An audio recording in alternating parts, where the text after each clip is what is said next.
Welcome to another Kings of War battle report, Mega Battle. Trident Realms and Kingdoms of Men versus Elves and Salamanders, 4,000 points per side. I've been playing some historical games lately, and so I needed a bigger table. And the nice thing about it is now I have a dual-purpose table for historical battles and also mega battles that lets us play bigger than, even 3,000 points on a 4x6 is pretty crowded. But in this game, we had 4,000 points, and we actually did have a little bit of maneuver room on here. We don't play the full depth. You can see where the rulers are there. That's the back line. But we could. I don't really see an advantage of not playing the whole table, except if you're against a shooting army, they're just going to sit in the back of the table and drill you the whole game. As far as that's concerned, on this end of the table, we had on the left, there's a level 1 difficult terrain and a level 3 hill on the side. Next to the level 3 hill is a level 1 wall. Then there is a level 7 forest right in the middle of the table, and across from it is yet another level 1 difficult terrain. I just put a rock on it so you could tell that it is a difficult terrain.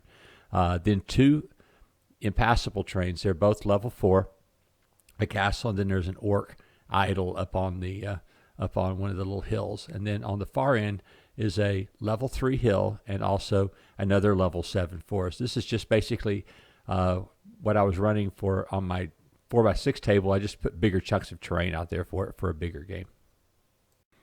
I'm not going to go through the army list. It's just easier to describe what's happening in the battle. On this end of the table, I had Craig's Salamanders deployed against me, and I extended all the way to the table end because my army's fairly large.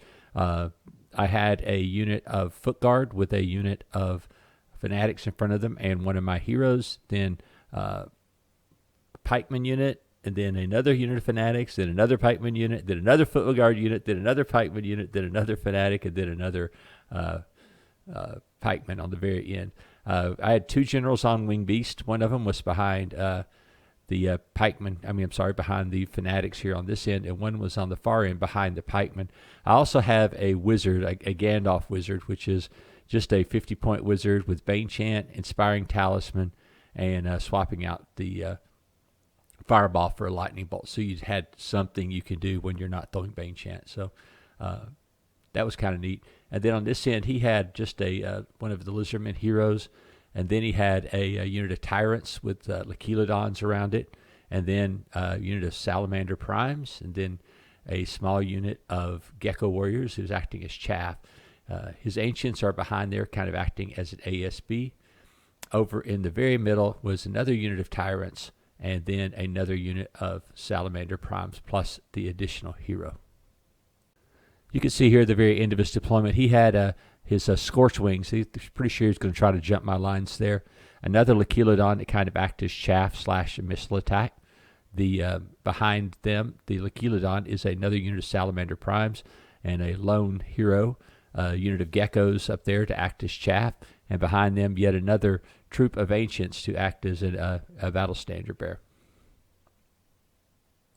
On this end of the table, the Trident realm set up really tight together. They have there's 3 hordes of depth horrors, a horde of gigas, 2 swarms of tidal swarms, I think that's what they're called, a Worm Rider hero, and then I think there's 2 depth horror Eternals, and there may be 2 Knuckers, but it might just be 1 Knucker. Then there's who we call Namor, which is one of his heroes that flies, and then lastly a Coral Giant. And what Craig did, Craig had a unit of Spearmen, and then his, not Forest Guard, I'm trying to think of what they're called, Palace Guard, sitting there. And then in the woods, he had both his bolt throwers and a unit of Forest Guard, with a regiment of Forest Guard with the Brew of Strength. On the very end, he had his cavalry, also his unit of Draken Riders. And I think the deal is he's going to try to make a hard blitz at Sean's flank here early in the game and try to get around him. Thing is how fast that Sean will move forward, because Sean has no shooting and stuff. He has no reason to hold back, so he's going to come blazing forward early in the game, as is his want. So why is this picture here? Well, the reason it is because that Craig shot 2 of his bolt throwers at the Worm Rider Centurion and rolled boxcars on the first roll, and then rolled boxcars again and killed it. I could not believe it. It was just It happens every once in a while, but it's not a normal thing in any game for that matter. But the thing is, he had to roll boxcars. That was the only number that would kill him.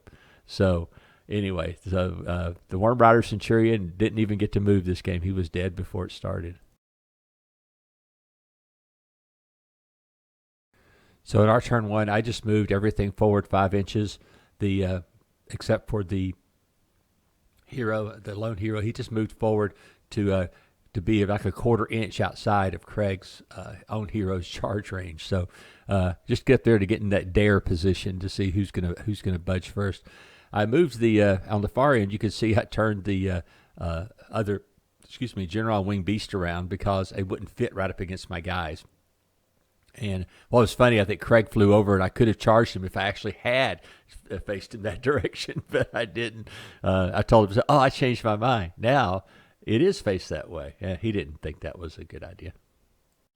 Sean decided to rotate his Gigas and start moving them toward the Salamander Prime. We were playing Dominate, I think, with the one wherever all the strengths in the middle. We were trying to play the Visibly Riley version, but just degraded into a huge game of kill each other to death. So, but anyway, Sean started moving his Gigas to help me, to threaten the flank of the unit of Salamander Primes there.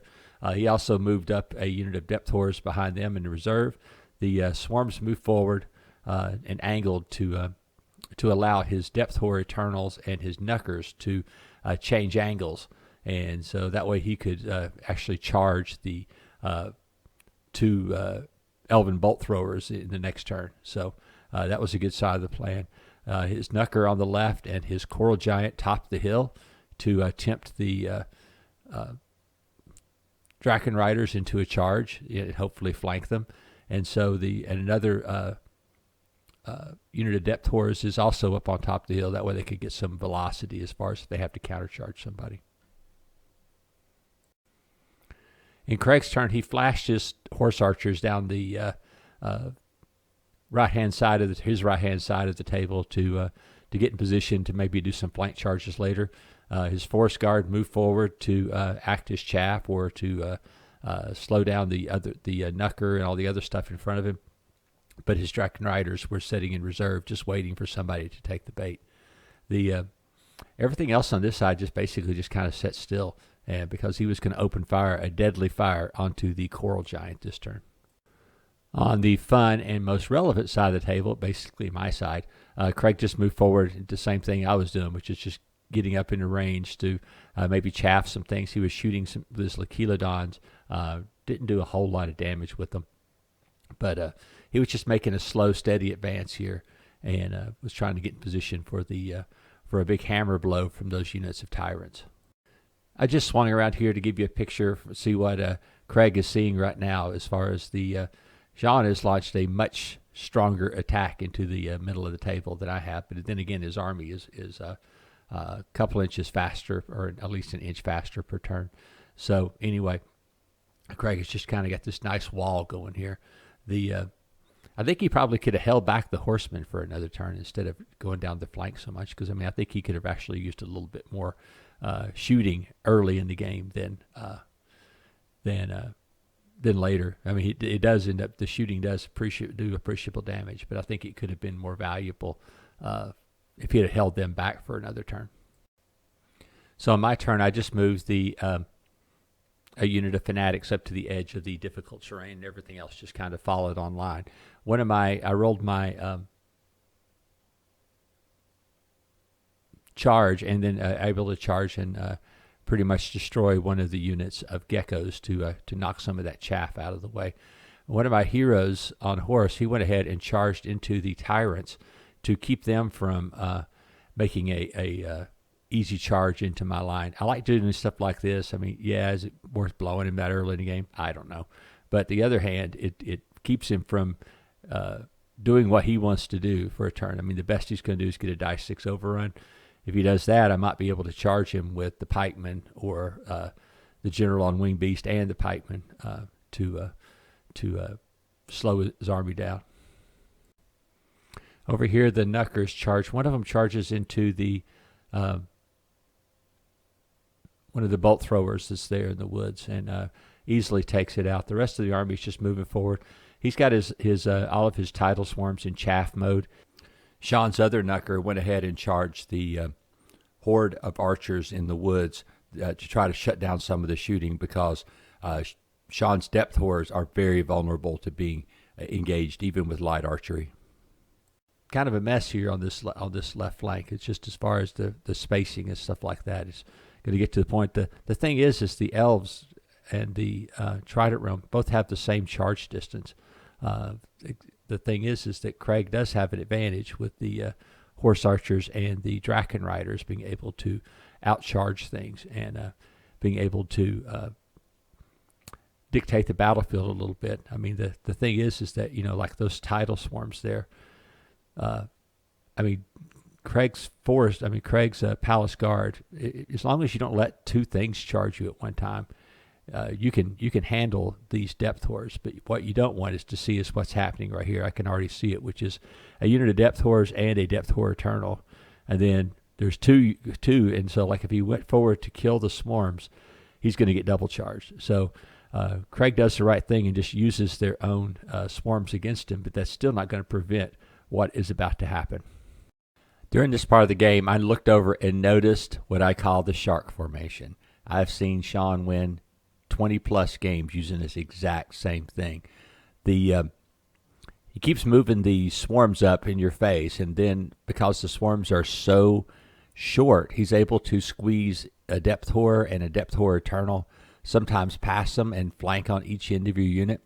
So it's a really tough thing to stop once Sean forms the fin, so to speak. It is really a hard thing to stop. I mean, you have to deep strike it, hit with a lone hero, or hit to disrupt one of the depth horror units or one of the depth horror eternals, or shoot the swarms off. But you can't let him get to this point, because if you're at this point of the game, I pretty much guarantee you've lost. So, and of course that depends on what he's charging. A whole lot of armor 5 or armor 6 guys, you have a chance. But still, just being able to do essentially triple charges on your units is not a good thing. And you, like I said, you have to have figured this out way before he gets to this part of the table. I mean, in this case, maybe Craig could have charged the spears into the swarm, but you're still going to catch 3. But the point is, you're going to catch 3 no matter what. You might as well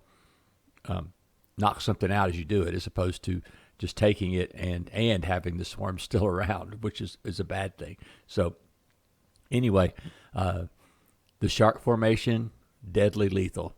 And like I said, the only way I've seen to beat it is attack it in depth or attack it with missile fire. Otherwise, once it gets to this point in the game, you're pretty much in trouble.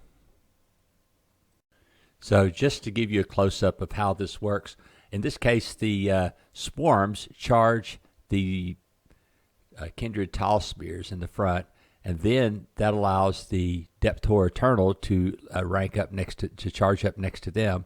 And then the very middle depth horror unit can either charge into the palace guard or can go ahead and charge into the kindred tall spears as well. And now they're pretty much done. I don't know if they will die, but that's a pretty good chance they will. The other thing that could happen is he could have done the same thing, except he would have done put 2 depth horrors and the swarms into the palace guard in this case. Just moved up the swarms into the fight just to block their flank, and still just probably easily would destroy the palace guard unit with 36 attacks, and then the swings from the swarms. So you can see, like I said, when you get to this point in the game, if you let him get this close, you are in definite trouble. So shoot the swarms, charge a lone hero into the one of the in this case, I would have charged the middle unit because it's the key to this whole thing. So anyway, just want to let you see that again, maybe give you a little teaching point for one of my videos. So Crick has decided to pour forth scorn and lizard hatred upon my army. On the right flank here, his lone hero charges into my fanatics, and that's to jam up my units that are behind there. Have a unit of pikemen and a horde of foot guard there trying to get an angle to flank Craig's army. So He just went ahead and did that to jam me up. His tyrants go back into my lone hero, which is exactly what. See, you can see what I've done. I have kept him from double charging anything with the tyrants and something else by sacrificing the hero there. In the middle here, his Salamander Primes had charged into my fanatics, but previously the tyrants had charged through to run into my foot guard horde, and they're in the woods ahead of time. The other Lechilodon, I don't know if it moved charged forward or if it just moved forward to block my pikemen from going into the flank of the Salamanders. So really jamming me up this turn. But we're playing the scenario for the middle of the table, so I was just trying to keep all of my unit strength together for this one to counter him. But I had a lot to deal with because he had 2 hordes of Salamander Primes, but I still had all 4 of my pikeman units, which have a tremendous amount of unit strength and are fairly maneuverable compared to those huge hordes of Salamander Primes. But the foot guard in the woods is definitely in a little bit of trouble. But this was my since this is not my exact tournament list I normally use. These guys are just foot guard. They have no upgrades. They're just straight up foot guard, and they still have the armor 5 on them. So that's going to help me a little bit against the crushing 2 of the Salamander Primes. Over here on the left flank, Craig is proceeding to attack the flank of the Trident realm. And so the horse archers come flipping around the end there, and I don't know if they could shoot or not. For some reason, I don't think they could. I think they went too far. The Draken Riders went ahead and charged into the very wounded Coral Giant. The Coral Giant had taken 11 wounds from shooting, and so he was in trouble. And so the Draken Riders going to easily blow him away. The Forest Guard with the Brew of Strength charge into I think it's a Deptor Eternal and attack him.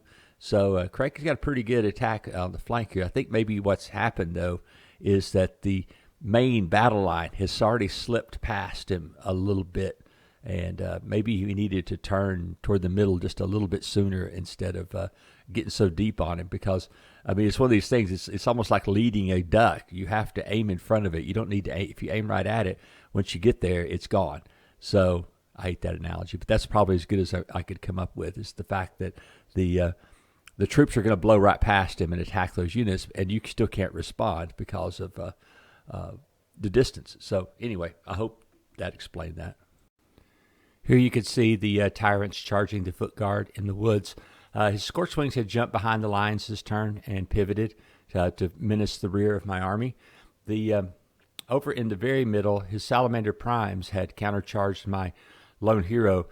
Those guys are so annoying because I actually held his whole unit up for an entire turn because they failed to kill him.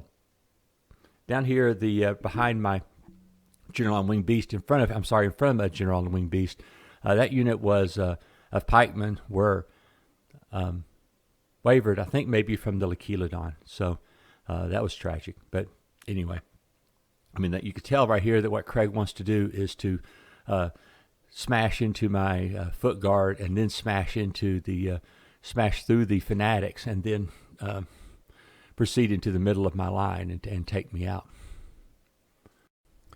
At this point in the game, we were kind of doing some speed playing, which is always fun. My General on Winged Beast did flank charge into the flank of the tyrants and easily destroyed them, along with the foot guard, which I had bane chanted from my new Gandalf wizard, who's there in the line. Up on the very middle of the table, Sean's Gigas, one of my lone heroes, and a unit of pikemen were charging into the Salamander Primes. And it didn't really matter if we killed them, as long as we could just hold them there. And with the Gigas being armor 6 and the pikemen being -1 to hit, it was going to be a tall task for them to for the Salamander Primes to actually kill my unit. In the very middle, I'm over right here, one of my pike units went ahead and charged into his tyrants to hold them up. On the right, man, he did a great job with his lone hero. It took me forever to kill him, and I did waver him this turn. That's what the little flag is there. But that was, like I said, it took a long time to kill him. The thing is here is the Scorchwings are in the backfield, but they are not in a really good position this turn. They're faced the wrong direction, but that's what it took to get into the backfield. So he just needs to be patient and see what he can get. He could get some help for him next turn. Over here, the Draken Riders went ahead. I guess they overran after the fighting the Coral Giant. You could see that the shark formation has done its job, and basically the entire elf right flank is gone. Now there's a Knucker in our back in his back area. This is not going to be good. And you see exactly what I said about the other shark formation thing is the swarms are now like 1 inch in front of his spearmen, and now he's got a depth horror eternal and a unit of depth horrors in his flank. So this is not going to go well for the elves. I mean, I just don't know. Like I said, if they get into that formation that close to you, you're pretty much doomed.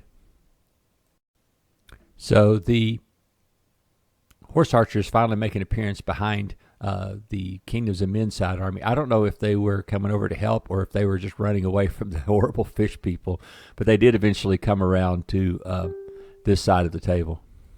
So Craig has finally got rid of my fanatics in the front there.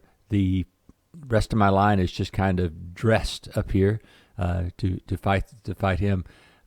Because of Craig's right flank being gone, all we really had to do was for me to hold out on this side just a little bit longer until Sean's forces can come sweeping around to the middle of the table. Like I said before, this is the key portion of the battle because of the token there in the middle. That's the middle of the objective, to be within 12 inches of that token. And Sean and I had basically the most resilient units in our army beating on that unit of Salamander Primes. I mean, he could swing for 5s on my pikemen, or he could swing for his regular swings and then roll for 5s to wound his gigas. So it wasn't going to be an easy road. And at the same time, we're beating on him with attacks. So like I said, this wasn't going to be a good outcome for a single unit of Salamander Primes. Since the Elven flank was in ruins, I just launched a bunch of spoiling attacks just to keep Craig from moving around over to the middle of the table. I went ahead and charged General and Winged Beast on into his unit of Tyrants. I charged one into his unit of SARS or Salamander Primes. The Foot Guard and stuff, I just left them open. If you wanted to charge them in the flank, he would have just been dead. So that was no big deal. The Fanatics went ahead and I think they finally killed that stupid lone hero this turn, lone Salamander hero. Down here, the Craig had moved to protect the flank of his Salamander Primes there, the ones that the General and Winged Beast is protecting. So on this side of the table, I'm getting beat up pretty good. I could tell just by looking at it. But on the other side, there wasn't any other side, and that was the key to this entire game. We called the battle at this point because essentially the Elven flank ceased to exist. The Kindred Tall Spears was about to take a charge from 2 hordes of depth horrors, which is never a good thing. And another one is maneuvering up to be in the flank of Craig's Salamander Primes in the middle. It's just a matter of time. We were only at turn 4. It may have been 5. 4 or 5. I think Craig moved first. So it was inevitable what was going to happen in the follow-on turns.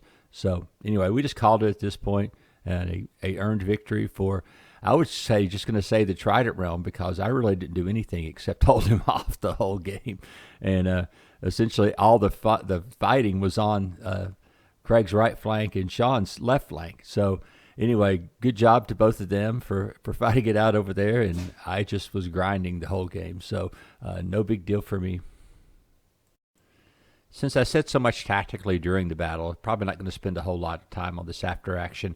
The big thing that happened was that the Trident realm, despite the fact that they gave me a unit of Gigas to help in the middle, and their Worm Rider Centurion was shot off the table on turn 1, essentially had spotted a lot of points to the Elves, but it didn't matter. I mean, they are a very potent army, and my feeling is that they are very undercosted, but that's neither here nor there. So the a melee army against them is never a good thing. If Craig would have really loaded up maybe on a little bit more shooting and stuff, or had deployed his shooting a little differently, it may have been okay and been able to take him out. But anyway, I've seen Trident Realm get just destroyed off the table by elf armies, and then I've seen things like this happen, where they just run in and just slaughter you. So regardless, it is, like I said, a very potent army, and one that I don't particularly like to play against just because they are so potent. Over on my flank, I was just in a holding action the whole game because Craig's Tyrants are semi-terrifying, and so I just don't like just run hordes out there. But the big thing I think happened was over in my very right flank is my Foot Guard horde got held up by a lone hero for forever, just like his Salamander Prime unit in the very middle got held up by my lone hero for what seemed like forever. So both of those tactics worked as far as being able to jam each other up, and really was a chess match on this right side of the battlefield between Craig and I, and he and I play a lot, so that we weren't going to pull up too much of anything, but he did a good job with the trying to get the Scorch Wings around behind the army. He did a good job with the lone heroes. They did a great thing. The Tyrants, I was able to jam them up. I let him actually charge my unit in the woods. He had to pop his Strider to use it up, but I kind of figured I could survive that unit and then flank him and kill him, which is what happened with that unit of Tyrants and Woods. But the thing is, I couldn't take a second charge, which is why I was playing so defensively after that. I could eliminate his unit, but I really couldn't take a horde of Salamander Primes in my front, for example. So I went ahead and sacrificed, late in the game, my General on Winged Beast to keep them from charging in. So, like I said, real chess match over on this end of the table to try to, in that very limited frontage, to fight over there. Just got to say, I like the 8-foot table for these 4,000. You can actually move. I mean, like you can see how much room that Craig and Sean had over on their end of the table. Now, my army tends to be more of a horde army, so it was going to be packed tightly together, just like Craig's Salamander list was more of the same style army, so it was going to be packed, wall to wall over there too. So I used this terrain. It was off of one of the Masters maps, but I thought it was a good terrain set for playing a mega game because the two towers in the middle kind of kept it into two separate games, and it made it hard for one side to reinforce the other. Because in a game like this, you could easily just send one side in on the other and just butcher them and then turn. I really think if Craig would have sent his Scorch Wings over to help him against these depth horrors, I think it would have been a huge. The Chelidons, the same thing. I mean, I think that would have been a key good move, when you deployed, to put the Scorch Wings and the Chelidons over towards more toward the side of the table to support the Elves a little bit better. The missile fire of the Scorch Wings would have just decimated those depth horror units. Now, useless against the Gigas, but he had the Gigas. He had stuff that could kill the Gigas very easily.